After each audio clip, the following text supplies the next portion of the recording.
एक गांव में एक मोटा साहूकार रहता था। वो बहुत आलसी और बेईमान था। दिन भर अपनी दुकान पर बैठा नौकरों पर हुक्म चलाता और ग्राहकों को सामान को कम तौल के देता।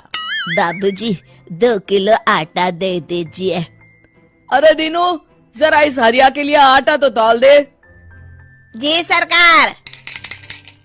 अरे अरे, ये क्या कर रहा है? पूरी दुकान इसे दे देगा क्या? अरे पर सेठ जी, मैंने तो 2 ही किलो। मुझसे जुबान लड़ाता है, कल से काम पर मत आना। नहीं नहीं, माफ कर दीजिए सेठ जी, गलती से ज्यादा तोल दिया। दीनू थैले में से 200 ग्राम आटा कम कर देता है। सेठ जी, ये आटा तो कम है। कम है तो जा कहीं और से ले ले। कैसे कैसे फटीचर आ जाते हैं मुझे नाप तोल समझाने। पर आप तो जानते हैं सेठ जी, इस गांव में सिर्फ एक आपकी ही तो दुकान है। हम गरीबों पर दया करिए, बड़ी मेहनत के पैसे लेकर आए हैं। अरे तो मेरा आटा क्या मुफ्त का है? लेना है तो ले, वरना चलता बन है।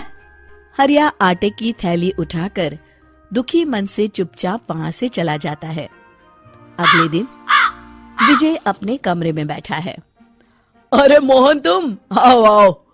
भाग्यवान, सुनती हो? मेरा बचपन का सखा आया है। जरा जल्दी से बढ़िया भोजन का प्रबंध करो। कैसा है विजय, तू तो बहुत बड़ा आदमी बन गया है। ये बंगला, गाड़ियाँ। अरे बस सब दिमाग का खेल है। तेरी सुनारी की दुकान कैसी चल रही है? बस मित्र सुख से रोटी की व्यवस्था हो जाती है। अरे थोड़ी बुद्धि लगा तो रोटी के साथ साथ नोटों की भी व्यवस्था हो जाएगी। क्या मतलब? मतलब ये कि पूरे गांव में सिर्फ एक तेरी ही सोने चांदी की दुकान है। अगर तू थोड़े नुकसान में भी लोगों को सामान देगा तो उन्हें तो लेना ही पड़ेगा ना, वरना बार बार खरीदारी करने शहर जाना पड़ेगा। तो तू ज्यादा कीमत में कम सामान दिया कर। हाँ। अरे भाई, ये तो बेईमानी हुई। अरे तो तू ईमानदारी से कौन सा कलेक्टर बन गया? हाँ, ये देख, जरा सी बेईमानी ने मेरे घर का नक्शा ही बदल दिया। नहीं नहीं मित्र, ऐसे पैसे तो आ भी जाएंगे तो साथ में बददुआ लेकर आएंगे। किसी की मेहनत की कमाई को मैं ऐसे बेईमानी से नहीं हड़प सकता। तो अपने ईमान की चटनी बना और जिंदगी भर उससे रूखी रोटी खा। ऐसी बात नहीं है मित्र, मेरी मानो तो तुम भी ये सब काम छोड़ दो, वरना एक दिन पछताना पड़ेगा। तभी विजय की पत्नी खाना लेकर आती है। रहने दीजिए भाभी, इस पाप के 56 भोग के आगे मेरी मेहनत की रूखी रोटी ही भली है। मैं चलता हूँ। कुछ दिन बाद विजय के घर इनकम टैक्स की रेड पड़ जाती है। हे भगवान, इन्हें मेरा पता किसने दे दिया? तुमने पिछले 10 सालों से इनकम टैक्स जमा नहीं किया है।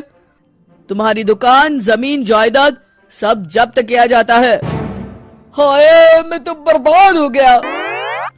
विजय की दुकान और बंगले पर ताला लग जाता है। वो झोपड़ी में रहने पर मजबूर हो जाता है।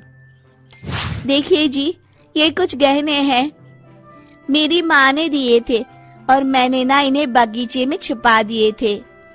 आप इन्हें बेचकर कुछ पैसे ले लीजिए और शहर जाकर कोई नया धंधा कर लीजिए।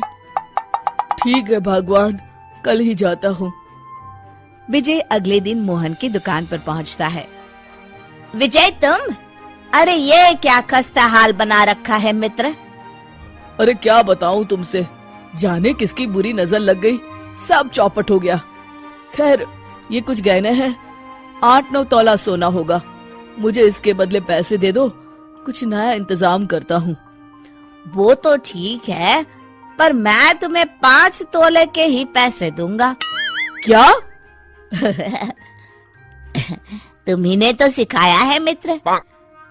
अरे पर अभी मेरे बहुत बुरे दिन है, ले देकर बस यही गहने बचे हैं मेरे पास।